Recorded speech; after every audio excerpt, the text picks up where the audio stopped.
What's up, ladies and gentlemen? It is Daniel here from the Geek Speak Nation channel, and I'm here to bring you all my reaction to the Horizon Zero Dawn gameplay.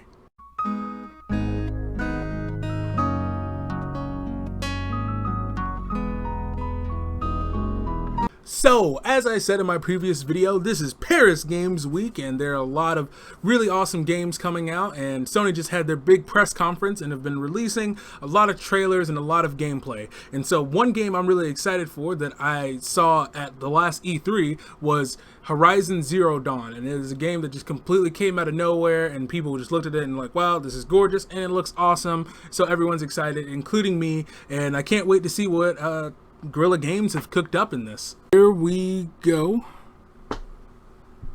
Let's get it.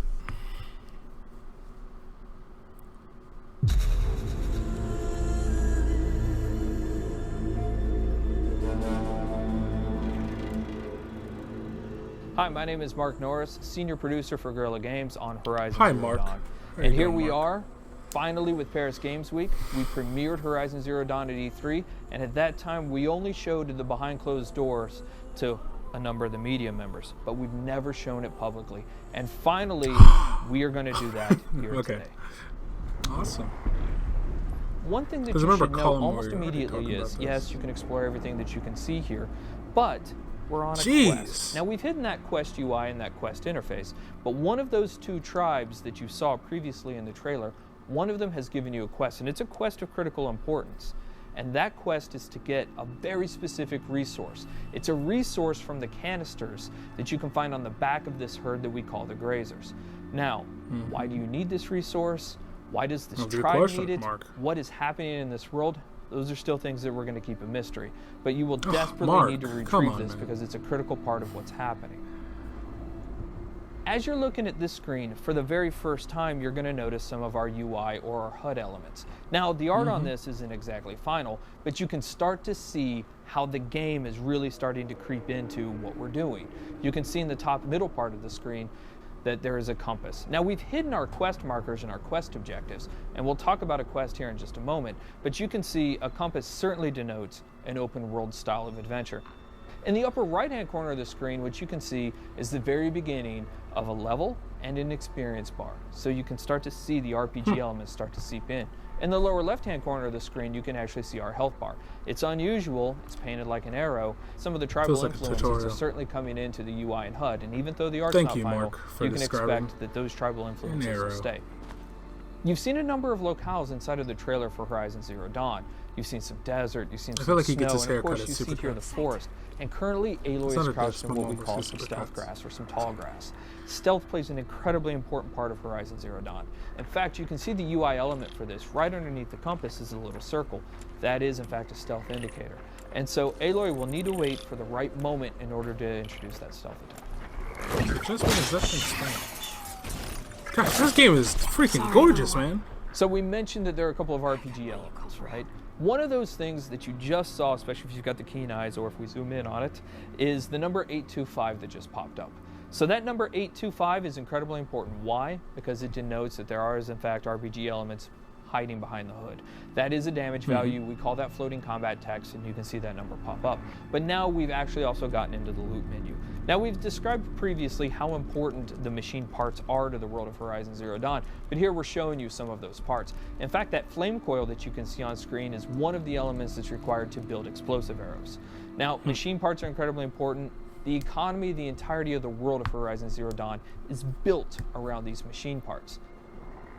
So here you can see Aloy picking up what is essentially a couple of health plants. Now, those will fill up your health if you get low. But the important thing here is actually what they represent. Reminds me of Shadow of Mordor. You want to explore every nook and cranny of this open world.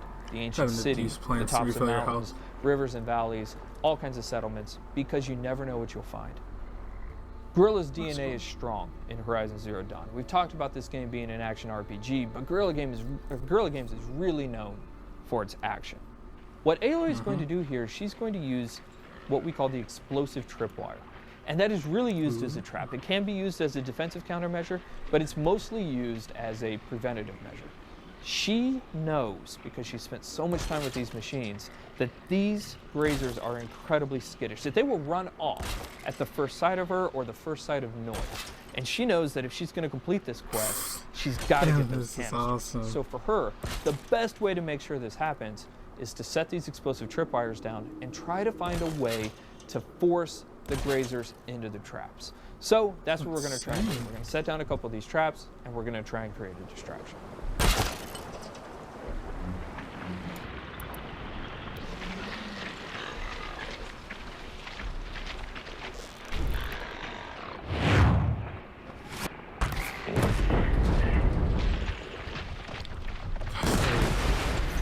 Oh my The machines in goodness. Horizon Zero Dawn do have herd-like activities. Wow. And here we have a species defending itself, these grazers, allowing a couple of them to stick around to fight Aloy.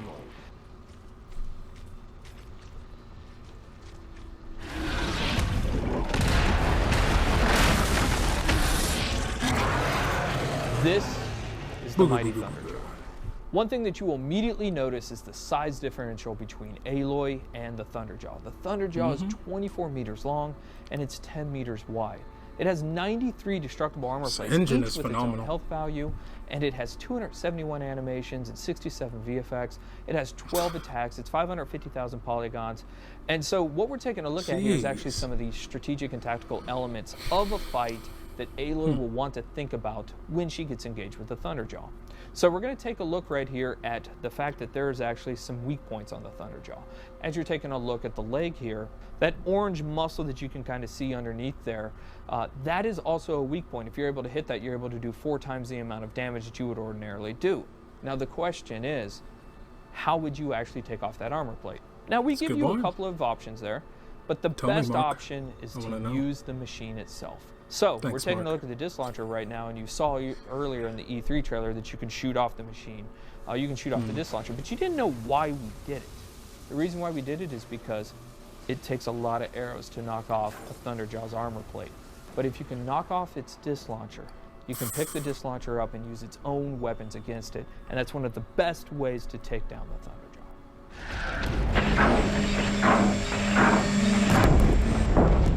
Fighting the Thunderjaw is an awe-inspiring experience. We talked previously about the fact that it has 12 attacks. I love number the of those attacks movement that you're seeing now you mechanics. haven't seen before. Looks It's really not great. that it has a tail swipe and a foot stomp and a little bit of a disc launcher attack. Shooting off those disc launchers is incredibly important for a second tactical reason.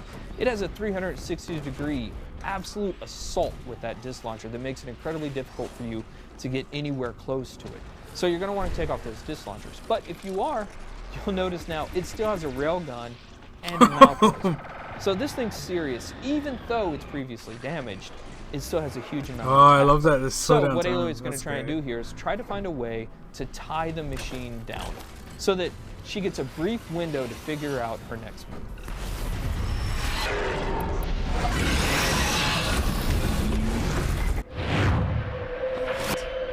Time to shut you down! Whew.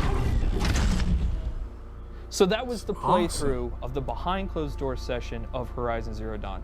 We cannot wait to show you more. We're going to show you something brand new and something huge next year. Thank you. All right.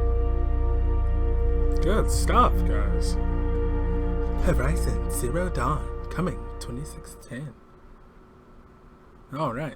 So, I really enjoyed what I saw there. One thing I really hope that this game has is a really awesome story to get engaged in, because that's really what I focus on a lot in video games. And from what I've seen, these mechanics look great. They look smooth, and I hope the same dynamic features that go into the environment also go more into the gameplay as well.